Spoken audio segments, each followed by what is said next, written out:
Mən başa düşdüm ki, mən bu günləri, başa düşdüyüm şeyləri 10 illərdir biləcəm. Amma bu gün başa düşmüşəm.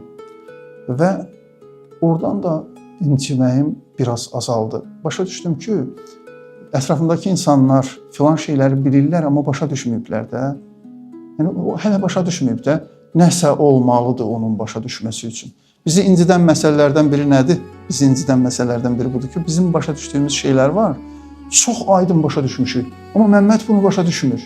Niyə başa düşmür? Axı sən də 10 illərdir bunu başa düşmürdün. Hətta bu günləri bəzi şeylər var ki, bilirsən, hələ başa düşmürsən. İnsanlar fərqlidir, həyat hekayələri fərqlidir, genlər fərqlidir, bütün məsələlər fərqlidir. Bu insanı rahatladır. Bax, bunu şəxsi təcrübəmdən deyirəm. Bütün insanlar deyirsən, bilir də, hələ başa düşmür. Vaxtı gələcək. Bir də görürsən ki, kimsə gəlir elə bir zaman deyir ki, 50 ildir sən bunu danışırsan, şəxsi təcrübəmdə gördüyüm şeydir. Filan şey filan imiş ha, filan kəs dedi. Elə bir ki, qaynar suyu tökdü də boş.